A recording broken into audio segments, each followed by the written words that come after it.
The tour bus hit a pothole so hard that Kurt Cobain's coffee spilled across his journal. He'd been writing lyrics for 2 hours, watching Highway 90 blur past as Nirvana rolled toward their next show in Spokane. It was October 1993, somewhere between Montana and Washington, and the band was riding the wave of In Utero's success, while Kurt felt like he was drowning in it. Dave Grohl was asleep in the back. Krist Novoselic was reading a book about UFOs. Their tour manager argued on the phone about venue capacity. Everything was routine until Kurt saw the smoke rising from the ravine about a quarter-mile ahead.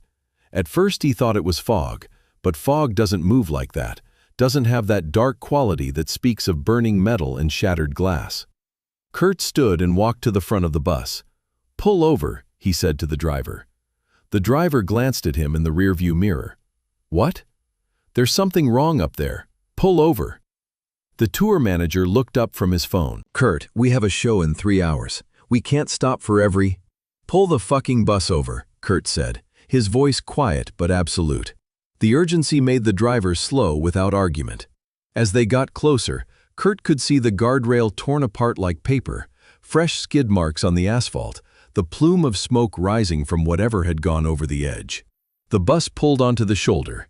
Kurt was out the door before it fully stopped, jumping down onto the gravel and running toward the broken guardrail. Behind him, he could hear Krist yelling something, but Kurt wasn't listening. Their tour manager, Frank, grabbed his arm.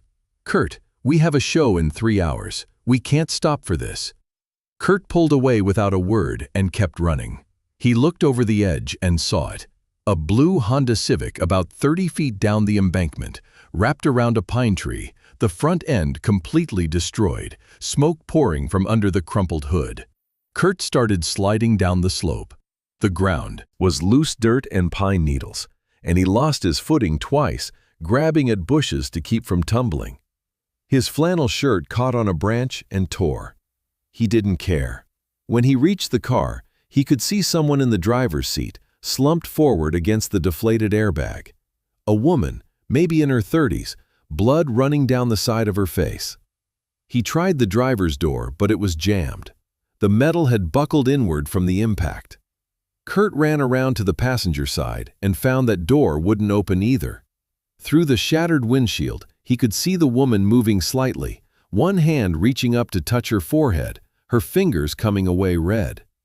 She was alive, but trapped, and the smoke was getting thicker. Kurt looked around desperately for something to break the window with. He found a rock the size of his fist and smashed it against the passenger window.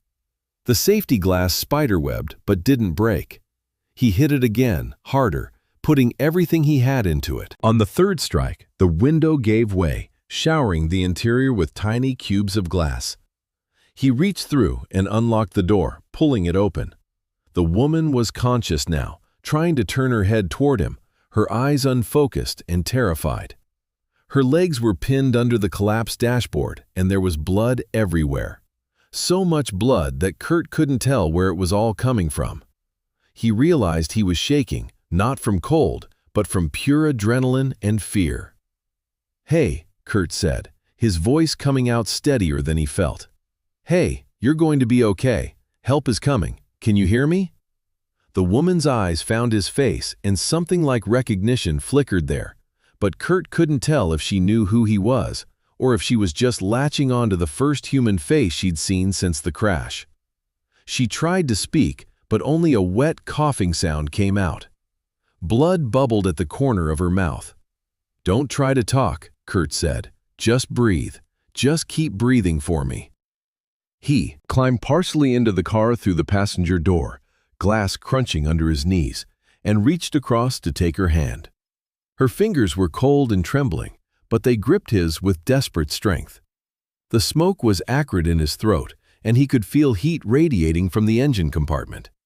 Somewhere behind him, he could hear Krist shouting that he'd called 911, that help was on the way. Time did that thing it does in crisis moments, where it becomes both infinitely slow and terrifyingly fast. Kurt stayed there holding the stranger's hand while her blood soaked into his jeans and the smoke made his eyes water and burn.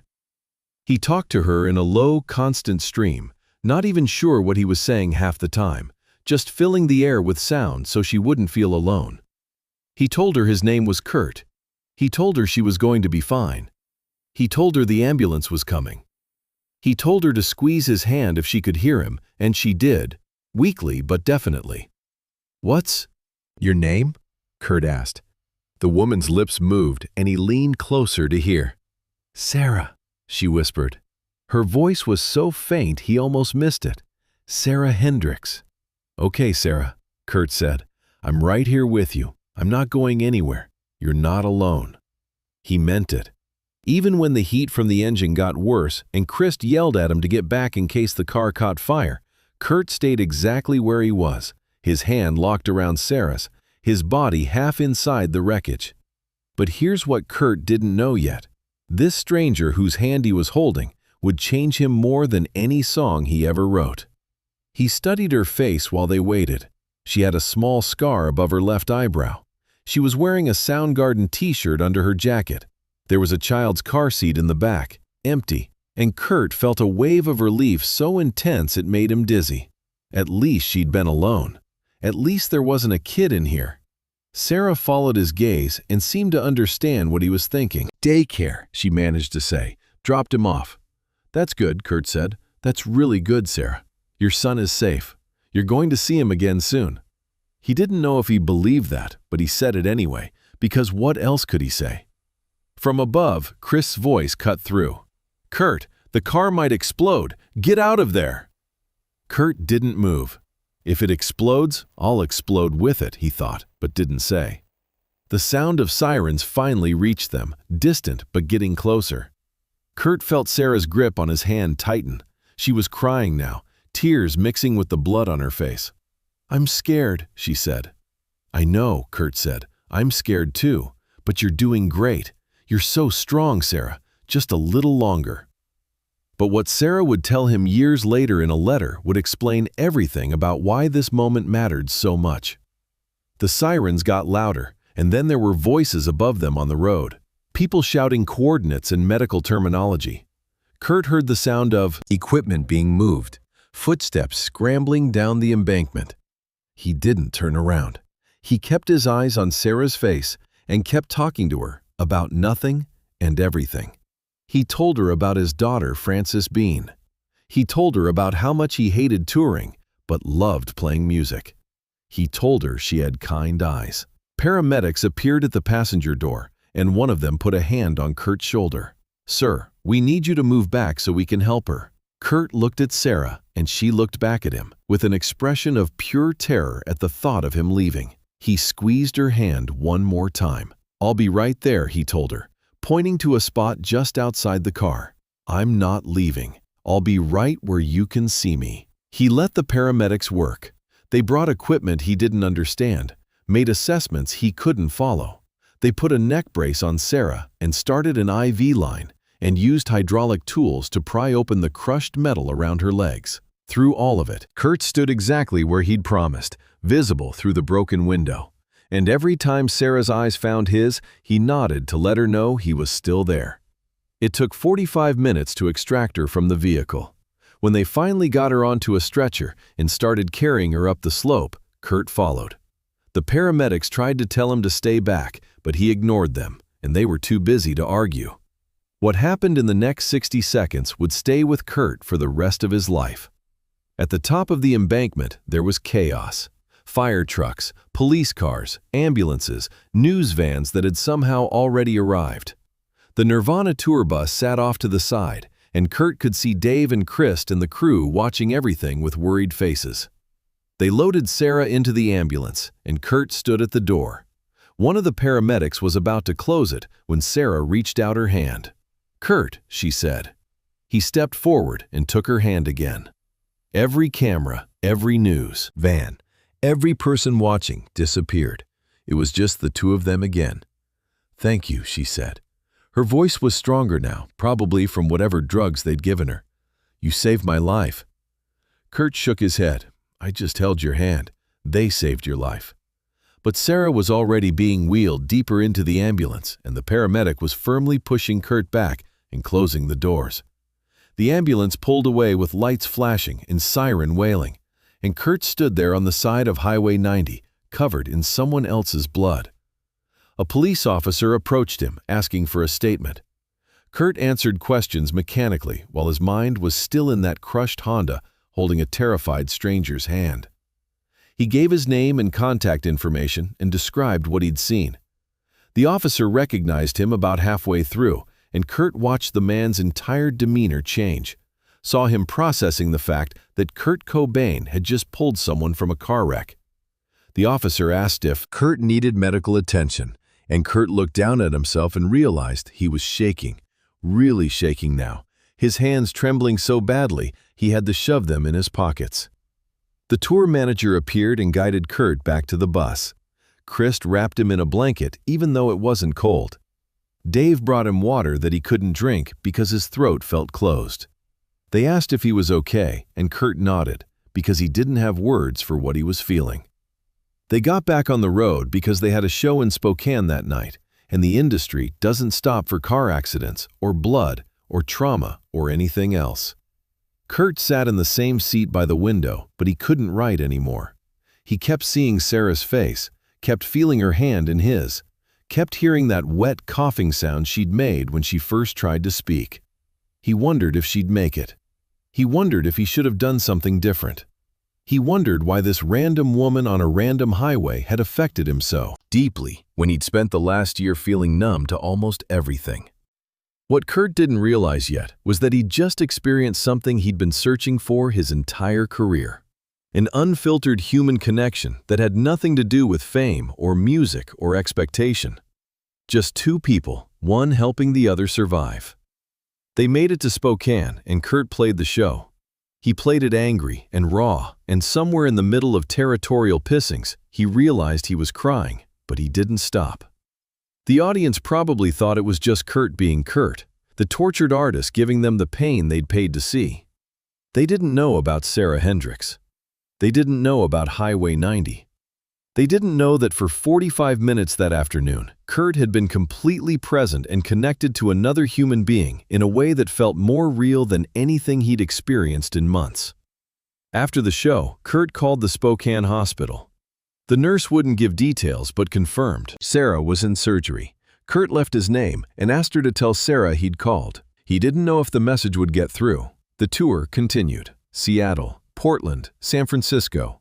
Kurt went through the motions, shows, interviews, cameras, smiles. The numbness crept back, but he kept thinking about how clear everything felt on that highway. Sarah needed help, and he helped her. No ambiguity, no industry politics, just another human being in pain and the straightforward act of staying with her. 3 weeks later, a letter arrived that would explain everything Kurt had been feeling. Shaky handwriting. Dear Kurt, I don't know if you remember me, but I'm the woman from Highway 90. The doctors say I'm lucky to be alive. Internal bleeding, collapsed lung, broken legs, but I'm recovering. They say if you hadn't stayed with me and kept me calm, I would have gone into shock and died before help arrived. Sarah told him about her son Marcus, 4 years old, loved dinosaurs, single mom, 2 jobs. She'd swerved to avoid a deer. When she was trapped in that car, certain she was dying, Kurt's voice and his hand were the only things keeping her alive. You probably don't think what you did was special, but not everyone would climb into a smoking car and stay with a stranger. You made me feel like my life mattered. My son will grow up knowing there are good people because of you. Kurt read the letter in a Los Angeles hotel room 3 times, then folded it and put it in his journal where he kept things that mattered. He thought about writing back, but didn't know what to say. How do you respond to someone thanking you for seeing their humanity when you've spent months feeling like you've lost your own? The incident faded from immediate thoughts, but something had shifted. Something Kurt couldn't name yet, but would understand years later if he'd lived to see it. In interviews, Kurt started talking more about connection, about looking out for each other. During shows, he paid more attention to faces instead of scanning over crowds. He noticed people who seemed distressed and made sure security helped instead of ejected them. Chris noticed. He asked about it one night, and Kurt tried to explain about Sarah, about how holding her hand felt more real than anything lately. I forget sometimes that people are real. Like they're just this audience. But Sarah was just a person who needed help. It was simple. Years later, after Kurt was gone, Sarah Hendricks told her story to anyone who would listen. Reporters doing retrospectives. Her son Marcus when he was old enough. Online forums where Nirvana fans gathered. Always the same way. Kurt Cobain saved my life, but not how you think. Yes, he pulled me from the car. But more than that, he made me feel seen. He made me feel like I mattered. And that gave me a reason to fight to survive. But the real impact of that Highway 90 moment wouldn't become clear until Marcus turned 24. Marcus grew up knowing that story. When he became a paramedic at 24, he said it was because Kurt showed him what it meant to help without expecting anything in return. My mom could have died that day. Kurt didn't know who she was. No cameras, no publicity. He saw someone who needed help, and he helped.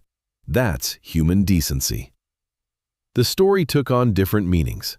Nirvana fans saw evidence of Kurt's essential goodness. Mental health advocates pointed to a moment when Kurt connected with life. Music critics ignored it because it didn't fit their narratives. But nobody could argue this. On a random October afternoon in 1993, Kurt Cobain saw someone in trouble and helped. No hesitation, no calculation. For 45 minutes on Highway 90, Kurt wasn't a label or a voice of a generation. He was just another human being recognizing suffering and responding with compassion. Sarah kept every article about Kurt after he died. She mourned him like someone she actually knew. She wished she could have been there when he needed someone to hold his hand and say it would be okay. The spot where Sarah's car went off the road isn't marked. Guardrail repaired. Skid marks faded. Pine tree gone. But the moment remains, preserved in memory and the letter Kurt kept and the way it changed him. And here's what nobody talks about when they discuss Kurt Cobain's legacy. Sometimes the most important things we do are the things nobody sees. Sometimes heroism isn't loud or dramatic. Sometimes it's just sitting in a wrecked car holding a stranger's hand and saying, "I'm here. You're not alone. Just a little longer." Kurt Cobain wrote songs that touched millions. But on that October afternoon, he touched exactly one person. And that was enough. That was everything. If this incredible story of quiet heroism moved you, make sure to subscribe and share this video with someone who needs to hear about the power of showing up for strangers. Have you ever witnessed a moment when someone's simple act of kindness changed everything? Let us know in the comments. And don't forget to hit that notification bell for more amazing true stories about the moments that reveal what we're really made of.